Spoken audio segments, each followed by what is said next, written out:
IT job కోసం try చేస్తున్నారా? Coding ట్యూటర్లో training తో పాటు స్టైఫండ్ అండ్ 100% జాబ్ గ్యారంటీ. నమస్తే, నేను Keshav. Welcome to Suman TV. ఆంధ్రప్రదేశ్లో గ్రామ స్వరాజ్యం వెల్లివిరిసేందుకు కావాల్సినటువంటి ఏర్పాట్లని రాష్ట్ర ప్రభుత్వం చకచకా చేస్తోంది.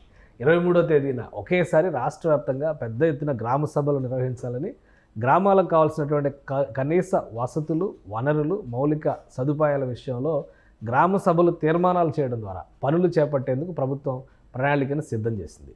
ఉప ముఖ్యమంత్రి, పంచాయతీరాజ్ శాఖ మంత్రి పవన్ కళ్యాణ్ సూచనల మేరకు దీనికి కావాల్సినటువంటి నిధుల కొరత కూడా లేకుండా రాష్ట్ర ప్రభుత్వం ఏర్పాట్లు చేస్తోంది. ఈ గ్రామ సభల ద్వారా ఎటువంటి లక్ష్యాలను ప్రభుత్వం ఆశిస్తోంది, అలానే ఆంధ్రప్రదేశ్లో పల్లెల్లో గ్రామ చైతన్యం ఆ స్థాయిలో ఇప్పుడు ఉందా? ఈ అంశంపైన విశ్లేషణ చూద్దాం. మనతో పాటు పొలిటికల్ అనలిస్ట్ చంద్ర శ్రీనివాస్ గారు. నమస్కారం. నమస్కారం కేశవ్. గ్రామ సభలో ఒకే రోజు మొత్తం రాష్ట్ర వ్యాప్తంగా ఒక ప్రణాళికాబద్ధంగా వెళ్ళాలని మొదటిసారిగా దాదాపు 8 ఏళ్లుగా లేవు ఈ గ్రామ సభలు నిర్వహించినటువంటి పరిస్థితి లేదు. మధ్యలో జన్మభూమి లాంటి కార్యక్రమాన్ని చంద్రబాబు నాయుడు గారు ప్రారంభించిన ఒక ఏడాది నడిచినట్టుంది అంతే. సో ఇప్పుడు పెట్టినటువంటిది ఎన్డీఏ ప్రభుత్వం అధికారంలోకి వచ్చి ఇంకా 3 నెలలు కూడా నిండలేదు. వెంటనే గ్రామ సభలు అనేటువంటి కార్యక్రమానికి ఏంటి అసలు ప్రణాళిక? డెఫినెట్గా అండి, గ్రామాలు దేశానికి పొట్టుగొమ్ములు సార్. గ్రామాలు బాగుంటేనే దేశం బాగుంటుంది, రాష్ట్రం బాగుంటుంది. అది విస్మరించారు గతం. 5 సంవత్సరాలు పూర్తిగా, మీరు అన్నట్టు 7 సంవత్సరాల నుంచి లేదనుకోండి. ఆ రోజుల్లో చంద్రబాబు నాయుడు గారు ఉన్నప్పుడు దక్షిణ కొరియా నుంచి జన్మభూమి అని, తర్వాత ప్రజలు అవన్నీ కూడా తీసుకొచ్చారు. శ్రమదానం అనేక దేశాన్ని స్ఫూర్తిగా తీసుకొచ్చాడు. ఆ తర్వాత క్రమంలో ఆయా పార్టీలు అన్నీ కూడా నిర్లక్ష్యం చేసినాయి. ఎందుకంటే గ్రామాన్ని నిర్లక్ష్యం చేస్తే, ఆ గ్రామాల అభివృద్ధి నొచ్చుకోపోతే ఆ రాష్ట్రం ఏమీ హ్యాపీగా ఉండదు కదా. మీరన్నట్టు అంటే first time in the state of Andhra Pradesh history, ఈ 5 సంవత్సరాలు, గత 5 సంవత్సరాలు తీసేయండి, 13,326 గ్రామాల్లో గ్రామ సభలు పెట్టడం అంటే నిజంగా గ్రామాలకు స్వరాజ్యం వచ్చినట్టే. అంతే కదండి. అది కూడా ఆ యొక్క గ్రామీణాభివృద్ధి పంచాయతీరాజ్ శాఖ మంత్రిగా ఇష్టపడి కోరి తీసుకున్నాడు పవన్ కళ్యాణ్ గారు, డిప్యూటీ సీఎం గారు. మీరన్నట్టు ఆయన కోరిక మేరకు నిన్ననే 1,452 కోట్లు రిలీజ్ చేశారు. దాంట్లో 998 కోట్లు గ్రామాలకి, గ్రామీణ ప్రాంతాలకి, అర్బన్ పట్టణాలకి 450 కోట్లు కేటాయించడం మనం చూసామండి. గత 5 సంవత్సరాలు నిర్లక్ష్యానికి గురైనాయి. అసలు డబ్బులే లేవంటున్నారు. మీకు పలు ఇంటర్వ్యూలో కూడా ఇదే మాట్లాడుకుంటున్నారు. ఒకవైపు అప్పులు, 8.5 లక్షల కోట్లు అప్పు చేశాడు, మొత్తం 10.5 లక్షల కోట్లు అప్పు ఉంది, 6,000 కోట్లు నెల నెల అప్పు తీర్చాలా, వడ్డీ వేయాలా, ఎలా వస్తాయి డబ్బులు అని మీరు మొన్న కూడా ప్రతి ఇంటర్వ్యూలో అడుగుతున్నారు. కానీ కేంద్రంతో సత్సంబంధాలు ఎప్పుడైతే ఏ రాష్ట్రం మనగలుగుతుందో, ఆ కేంద్రానికి రాష్ట్రానికి మంచి సహృద్భావ వాతావరణం ఉంటే ఈ సాధ్యమవుతుంది. వాళ్ళతో విభేదాలు పెట్టుకున్నారనుకుని ఎక్కడికక్కడ కట్ అవుతూ ఉంటాయి. ఇప్పుడు ఫండ్స్ ఉంటాయి, సఫిషియెంట్ ఫండ్స్. కేంద్రానికి ఇవ్వాల్సిన సర్కారీ కమిషన్ మన ప్రకారం ప్రకారం రాష్ట్రానికి కేంద్రాల మధ్య నిధులు వస్తూ ఉంటాయి. ఆయా రాష్ట్రాలకి ఇవ్వాల్సిన ఇది గ్రామీణాభివృద్ధి కావచ్చు, పంచాయతీలు కావచ్చు, రోడ్లు కావచ్చు, మ్యాచింగ్ గ్రాంట్ల ద్వారా ఇస్తారు. అది ఇట్లే చేసుకునే విధానాన్ని బట్టి ఉంటుంది. గత ప్రభుత్వంలో జలజీవన మిషన్లో ఎంత నిరుపయోగమైనాయి. మ్యాచింగ్ గ్రాంట్ ఇవ్వకపోతే మురిగిపోయినాయి. అది దాని మీద దృష్టి పెట్టి, దానికి ఏం కావాలి? అనుభవం కావాలి. 4.5 దశాబ్దాల అనుభవం. ఏది చేస్తే ప్రజలు మనల్ని పొందగలనేది అది చంద్రబాబు నాయుడు గారు తెలుసు. ఆ అనుభవం చూస్తా, ఆయన మార్గదర్శకంగా ఆయన ఇదిలో పాఠాలు నేర్చుకుంటా పవన్ కళ్యాణ్ గారు ఉన్నారు. ఎక్కడ భేషజాలకు పోట్లా ఆయన అడిగాడు. 1,452 కోట్లు ఈరోజు రిలీజ్ చేశారంటే ఆయన రివ్యూ చేశారు పంచాయతీరాజ్ అధికారులతో. నెక్స్ట్ సీఎం దగ్గరికి వెళ్ళారు. ఏం కావాలి గ్రామాలు?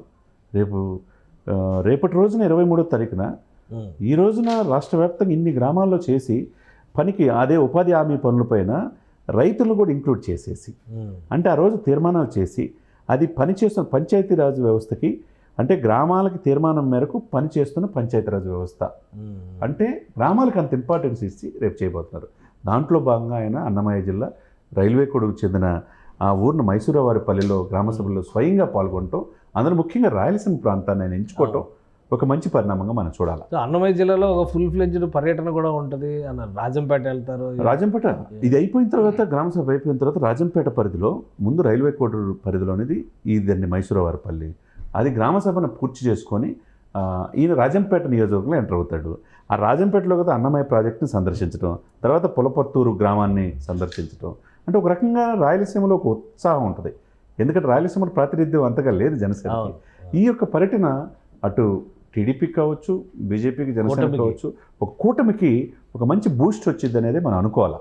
దేని గురించి అట్లా ఆయన మార్గాన్న అక్కడ సందర్శించటం, రేపటి నుంచి గ్రామ సభల్లో అన్నమయ్య ప్రాజెక్ట్ని కూడా సందర్శిస్తారని, అన్నమయ్య ప్రాజెక్ట్ని సందర్శిస్తాడు. లాస్ట్ టైం గేట్లు కొట్టుకుపోయినాయి. ఇప్పుడు ఇవన్నీ కూడా పరిణామం ఏంటంటే, ఎక్కడైతే ఈ ప్రాజెక్టులు రాయలసీమ ఏంటి కరువు కోరల్లో అంచునుంటుంది. చాలా ప్రభుత్వాలు నిర్లక్ష్యం చేస్తున్నాయి. గత ప్రభుత్వంలో కూడా ఆ ప్రాజెక్టు నిర్లక్ష్యం చేశారని సాక్షాత్తు షర్మిల గారు ఆరోపించారు. మరి ఆరోపించినప్పుడు ఈ కూటమి ఆ ప్రభుత్వం చేసిన తప్పుల్ని సరిదిద్దుకొని మంచి మార్గంలో రాయలసీమకు చేయాలి కదా. అదేవిధంగా అనుకోని విధంగా బడ్జెట్లో ఫస్ట్ టైం ఏపీకి వరాల జల్లు వచ్చింది. అది రాయలసీమ జిల్లాలో కూడా, వెనకబాటు జిల్లాలకు కూడా ముందు రాయలసీమ అనంతపురం జిల్లాలతో పాటు ప్రకాశం జిల్లా కూడా నిధులు కేటాయించారు. ఇది ఒక మంచి పరిణామం.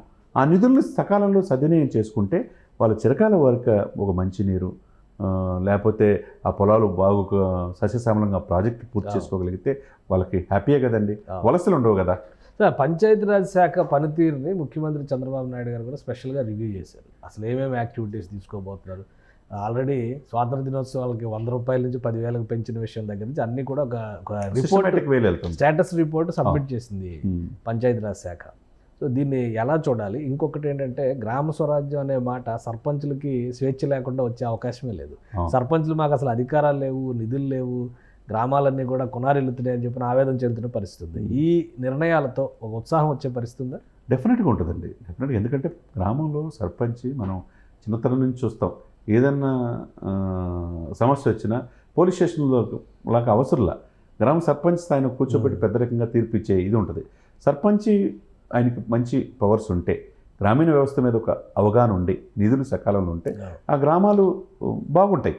అదే సమయంలో మీరన్నట్టుగా ఇక్కడ సీఎం గారు, డిప్యూటీ సీఎం గారు, పంచాయతీరాజు, గ్రామీణాభివృద్ధి, ఈ శాఖలన్నీ డిప్యూటీ సీఎం గారి మీద ఉన్నాయి. Complete concentration. పంచాయతీరాజు, గ్రామీణాభివృద్ధి 2 శాఖలకి సెక్రటరీగా కృష్ణతేజ వచ్చాడు. గ్రామీణ ప్రాంతాల మీద కేరళలో చేసిన అనుభవాన్ని ఆయన అందిపుచ్చుకుంటున్నాడు. నిన్న రివ్యూ జరిగే మీటింగ్లో కూడా ఆయన పాల్గొన్నాడు. కాబట్టి ఈ 2 శాఖలు ఏదైతే సక్రమంగా ఈ కూటమి ప్రజల్లో ఎలగలదో, గ్రామాల్లో చైతన్యం నింపగలదో, ఇప్పుడు చెప్పినట్టు ఫస్ట్ టైం 13,326 గ్రామాలు ఏకకాలంలో గ్రామ సభలు పెట్టడం అనేది ఈ దేశానికే ఒక ఆదర్శంగా నిలుస్తుంది. అదే సమయంలో నిధులు కేటాయించారు. నిధులు లేమనేది ఇక్కడ కనపట్ల, అది ఎక్కడి నుంచి తీసుకొస్తున్నారా ఏంటి అనేది ప్రభుత్వం ఎలకేషన్స్ ఉంటాయి. ఏంటంటే మొన్నటి వరకు డైవర్షన్ ఎక్కువ ఉన్నాయి. ఏది ప్రాధాన్యత క్రమం అనేది ఈ ప్రభుత్వం పర్ఫెక్ట్గా చేస్తుంది సార్. కాబట్టి గ్రామాలు ఏది ఇంపార్టెన్స్ ఇవ్వాలి. 1వ తారీఖు జీతాలు ఇవ్వాలంటే వాళ్ళని మనల్ని పొందాలా, జీతాలు ఇవ్వాలా, పెన్షన్స్ ఇవ్వాలా. 3వది జాబ్ క్యాలెండరు. నిరుద్యోగులు ఎక్కడ లేదు. మనం చూస్తే ఈ 2 నెలల కాలంలో ఎక్కడ కూడా ఒక వ్యతిరేకత అనేది లేదు. ప్రతిపక్షాలు ఆరోపించి రాష్ట్రపతి పాలన ఎన్నే కానీ ప్రధానంగా ఏదైతే నిర్లక్ష్యానికి గురయ్యారో 5 సంవత్సరాల్లో ఆ ఊపిరి పోస్తున్నారు. ఆ గ్రామీణ వ్యవస్థకి, పంచాయతీలకి, తర్వాత గ్రామీణ రూరల్ డెవలప్మెంట్ పాయింట్ స్కీమ్స్ కావచ్చు, ఈ వ్యవస్థలన్నిటికీ ఒక ఊపిరి కూటమి పోస్తుంది అనేది మనం. ఇంకొకటి, జన్మభూమి కార్యక్రమాన్ని మళ్ళీ 2.0 స్టార్ట్ చేస్తామని ప్రభుత్వం చెప్తుంది. 7,500 కిలోమీటర్ల మేర గ్రామీణ రహదారులను అభివృద్ధి చేస్తాం. ఇవన్నీ దానికి కూడా ఒక ప్రణాళికని జనవరి నుంచి ప్రారంభిస్తాం. అది వండర్ఫుల్ అండి చెప్తున్నారు చంద్రబాబు నాయుడు గారు. జన్మభూమి కంటే ముందర గ్రామ సభల్లో ఈ సమస్యలు పరిష్కారం అవ్వవా? ఎందుకు జన్మభూమి పైన మళ్ళీ ఫోకస్ పెడుతున్నారు? అంటే జన్మభూమి అనేది ఒక వేదిక సార్. మేము డిగ్రీ చదువుకునే కాలంలో కేశవ్ గారు సీమూల్ అండాంగాని దక్షిణ కొరియా నుంచి నిస్ఫూర్తిగా తీసుకున్నాడు ఈ జన్మభూమి. జన్మభూమి అంటే ఆ వ్యవస్థని అంతా ఒక చోటకెళ్ళి కాలేజీ స్టూడెంట్స్ని అందరిని కూడా ఇన్వాల్వ్ చేసేసి, వాళ్ళకు కూడా శ్రమదానం నేర్పించేసేసి, వాళ్ళని ఒక బాధ్యత చేయటం. దాంతోపాటు సభలు పెట్టి ఆ గ్రామానికి ఏం కావాలి, వాళ్ళు ఇక్కడ ఉన్న విఆర్ఓలు కావచ్చు, ఎంఆర్ఓలు కావచ్చు, ఎండిఓలు వచ్చి ఉంటారు. ఉంటే ప్రజల సమస్యల్ని తీర్చే ఒక వేదికగా జన్మభూమి గతంలో ఇంప్లిమెంట్ అయ్యేది. ఆ తర్వాత క్రమంలో జన్మభూమి ఇవి ఒకదానికొకటి పోటీ అవ్వవా? గ్రామ సభ వర్సెస్ జన్మభూమి అవుతుందా, లేదంటే రెండు ఒక కాంబినేషన్గా ముందుకెళ్ళి? 2 కాంబినేషన్కి వెళ్తాయండి. ఈ గ్రామ సభలు యాక్టివ్గా ఎప్పుడైతే అవుతాయో జన్మభూమి కమిటీలు, జన్మభూమి కూడా బాగుంటుంది.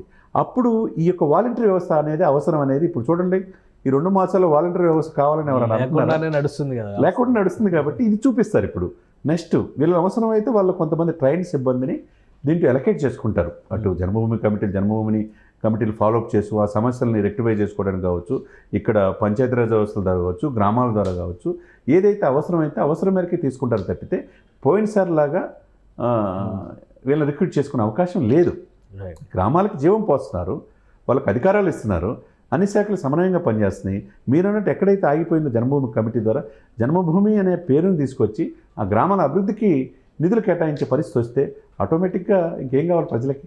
Right right thank you Srinivas గారు, మీ అభిప్రాయం తెలియజేసినందుకు. ఇది ఒకవైపు జన్మభూమి, మరోవైపు గ్రామ సభలు, ఈ రెండింటి కాంబినేషన్తో ఆంధ్రప్రదేశ్ ప్రభుత్వం గ్రామ స్వరాజ్యాన్ని సాకారం చేసేటువంటి ప్రయత్నం చేయాలని ముందడుగు వేస్తుంది. దీనికి నిధుల కొరత కూడా ఎట్టి పరిస్థితిలో రాకూడదనేటువంటి ఉద్దేశంతోనే గ్రామ సభలకు సంబంధించి 1452 కోట్లు ఇప్పటికే రిలీజ్ చేసింది. గ్రామీణ ప్రాంతాల్లో, పట్టణ ప్రాంతాల్లో అవసరమయ్యేటువంటి ఖర్చుల కోసం ఈ నిధుల్ని వెచ్చిస్తారు.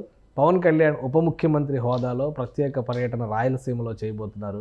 గ్రామ సభల ద్వారా రాష్ట్రానికే కాదు దేశానికే గ్రామాలకు ఉన్న ప్రాధాన్యం విషయంలో ఒక మెసేజ్ ఇవ్వాలనే ఉద్దేశంతోనే ఒకేసారి 13,326 గ్రామ సభలు నిర్వహించడానికి ఏపీ సర్కార్ ఒక బృహత్తర ప్రణాళికని సిద్ధం చేసింది. ఇది ఏ విధంగా అమలవుతుంది, తర్వాత ఫలితాలు ఏ విధంగా ఉంటాయో వేచి చూడాలి. ఇది స్పెషల్ డిస్కషన్.